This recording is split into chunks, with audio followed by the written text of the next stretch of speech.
The Cleveland Browns are picking in a very familiar spot in the 2025 NFL Draft. And Ryan and I, we're going to break down our first 3-round mock draft for the Browns in the 2025 NFL Draft here momentarily. But before we do that, if you like the content that we put out and you want to help the channel grow, easiest way is hitting that subscribe button, tackling that bell to get notified when videos come out. And while you're at it, leave a like and a comment. Let us know what you want to see the Browns do when you come to this 2025 NFL Draft. And Ryan, let's pull this up here. A lot of caveats when it comes to this draft because we're recording this Monday night, February 3rd. And so I'm not sure when this is going to go out because Ryan is going to have a bachelor party that we're going on. So we're trying to get all these videos out done here.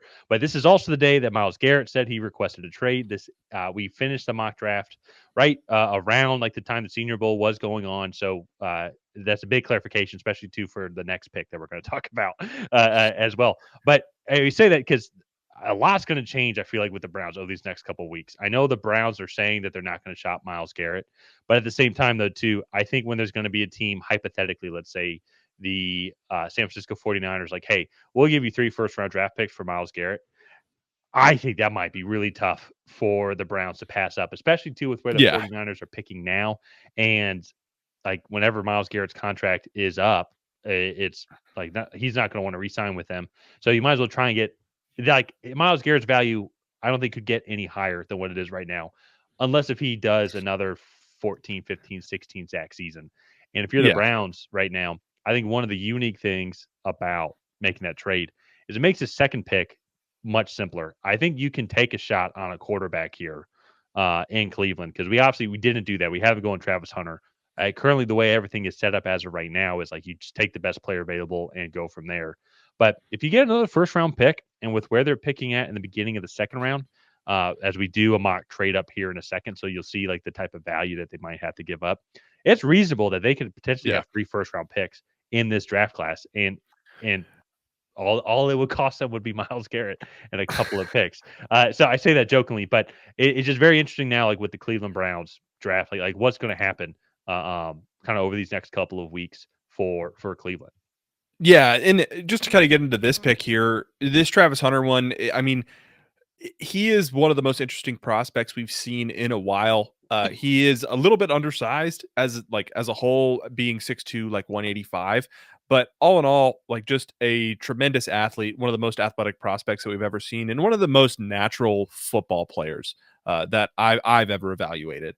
And so I think when you go look at what he brings to the table, he's just a very dynamic playmaker on both sides of the ball. He is a really good wide receiver if you want to play him primarily on that side. He's a really good and an instinctive corner on that side of the ball. And I think the Browns, with Kevin Stefanski being a creative offensive mind, I think he could definitely find a good way to utilize him up there in Cleveland. But now, with that being said, I now am leaning more towards Abdul Carter at this pick than Travis Hunter, with Myles Garrett not wanting to come back to Cleveland.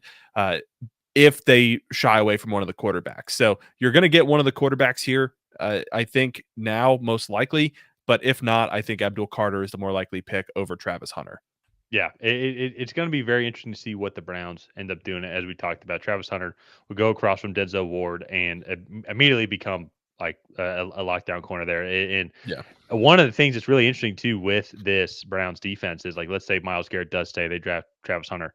You're going to get Jeremiah Owusu-Koramoah back, Devin Bush. He's a free agent, but you could bring him back as well. And then Jordan Hicks is also there. So they have a good front seven already, just naturally with Myles Garrett there. But then you're going to have some other guys, and this is a good deep draft class for them to go after and get some defensive line guys that we'll talk about here in a second. But there's like if they do end up getting Travis Hunter and Myles Garrett ends up staying and they end up keeping him in there, this defense, I think when healthy can get back to being one of the best defenses in the league. They got to figure out what's going on the offensive side of the ball, but it really seems like they've been struggling to do that for about 25 years. So Yeah. I think that's just a Browns thing. So in this mock draft, we did end up addressing the quarterback position, and we wanted to keep it here to still kind of talk about this player here and kind of the fall that I think we're about to see with him because we didn't think that there was going to be this kind of fall at the time, but he proved all of us and himself wrong. But we traded up with the Minnesota Vikings. Minnesota only has 4 picks in this upcoming draft, so they're a prime trade back target for teams like Cleveland, who are in the second round, who want to maybe move up into the first round.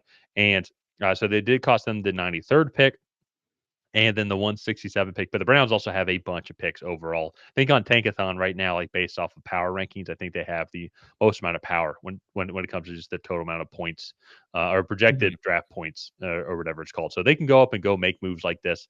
And I think this is a trade. It's kind of good to see what value they have. And if we move on to the next slide, they did end up selecting Jalen Milroe there. They did have Tommy Reese. He came on as he's the QB coach, correct? No, he's the offensive coordinator. He was Oh, the quarterback's coach. Yeah. was quarterback coach. It's now he's the offense coordinator there. So it is still very possible that the Browns will select Jalen Milroe at some point in this draft, maybe in day 2, just because of that development. And you can work with Jalen Milroe trying to find some sort of solidified spot at the position here. But Jalen Milroe, he did not have a good Senior Bowl. Ryan, I know you've talked about this a lot, just your overall concerns with just his mechanics. The physical tools are there, but I did start to see a comparison of a Malik Willis comparison, and I think it's actually kind of a fair comparison. Yeah. What are your thoughts on that? I mean, that comparison definitely makes sense. I think draft range wise, that definitely makes sense, especially after a pretty poor showing that he had at the Senior Bowl. I definitely think looking back at this, he might wish that he had gone back to school for another season and kind of continue to develop. But on the other hand, I do think if he goes to the NFL and he gets put in a situation like, let's say the Rams take him at the end of the third and he goes and gets to work behind a Sean McVay for a couple seasons while Matthew Stafford rides out the end of his career. I mean, I think that would also be a beneficial landing spot for Jalen Milroe, but I don't really see any teams at this point moving up for him, like at the back end of the first round, or really even taking him in the second round at all. Just after that pretty bad performance, he did get better, I will say, as the week went on, and he showed some resiliency and some coachability there, and he got better. But that play just wasn't quite at the same level of the guys like the Jackson Darts, the Dylan Gabriels, even like the Tyler Shucks that were there. Played better than him at times at the Senior Bowl, and so I think that's going to be a uh, interesting spot to kind of see where Jalen Milroe goes. But I will say I do think that Cleveland connection with Tommy Reese could maybe they take him at the beginning of the second or the beginning of the third or late in the second to potentially still snag him at some point in the draft. But I Yeah. do think so. We talked a little bit about it at the beginning where so like they have that second overall pick. Let's say they trade Myles Garrett to the 49ers for a couple for this year and next year's first and maybe a few other future picks. And like, let's say, so they pick it at 2 and they get a Shador Sanders. And then at 11, they get a Shamar Stewart or a Nick Scorton or a Mike Green and go and replace the edge rush there. I do think that this would be a really interesting spot to potentially trade up for an Amari and Hampton, trade up for a Wyatt Milam, Tyler Booker, Gray Zabel, if he's still on the board at this point, and address another need at the back end of this first round, just because the Browns do have a lot of draft capital to, I think, move around. Yeah, especially then too as well if they get a trade for Miles Garrett and they get some other late like a late round 3 pick or something like that, they can it'll give them some more flexibility to move up into this late first round to go and Yeah. draft a guy like Amari and Hampton. To me, I would really like Amari and Hampton in this Browns offense. I think one of the things too is like just looking back at this I get the roster now for the Cleveland. It's I think people forgot just how decimated they were overall throughout the whole season with injuries. It's because Deshaun Watson was playing so badly, and this offense was just a shell of what it was under Baker Mayfield. And so I think if they went back to and they got Omar and Hampton, he would help them get back to those ways of like prime Nick Chubb, where they're like smash mouth running through the tackles and he can just bulldoze and catch the ball out of the backfield. I think he would be a great replacement to what the Browns fans saw when Nick Chubb was in his prime. And so there's a lot of, as I said, the Browns were already, picking second overall. We're in a very interesting position. But now with the news with Myles Garrett, now with them also picking first overall right now, they might even get more draft picks in this draft and next draft as well. We'll have to kind of wait and see. But their maneuverability, and if they want to be really aggressive, they will have the cap space to go and get guys that they want. And so I feel bad for them because they're going to have to go to Cleveland And historically, that just hasn't gone well for a lot of players that get drafted by them. But who knows? Maybe this is the year that the curse gets broken. So let's finish this out, though, here. Let's talk about their last pick. So obviously, like they traditionally would have an even later pick, but they traded it away with trading up for Jalen Milroe. But here we have them go with Jordan Burch, edge rusher. And he's a much bigger edge rusher as well. And so somebody who would be replacing just physically, just the kind of size like Myles Garrett's, like your traditional defensive end, he would be that kind of guy who you'd be looking for to be that Yeah. kind of replacement. If he could have the same production as Myles Garrett, that would be phenomenal. But it's if you're just going based off the physical characteristics, I think you'd closely resemble what you'd be looking for around this kind of pick. Yeah, I mean, he's a big physical edge rusher. He had a really good year, kind of a big step up in production and play from 2023 to 2024, and really kind of started to. You saw it in his body, like he looked just more muscular, a lot more powerful on the field. And I think that this would be a good pick. This was originally done to go across from Myles Garrett. But again, if you factor in, like, if this is your second edge rush pick of this draft and it's only pick 67, I think that's going to be a really good compliment to a Nick Scorton, to a Shamar Stewart, or Mike Green as well. And so, all in all, like, I think that this would be another phenomenal pick here for the Browns. And I laugh, like, even with the Myles Garrett trade. So you take that, like, just add in the 11th pick, which would be Nick Scorton, Mike Green, Shamar Stewart, and then you keep this draft the exact same.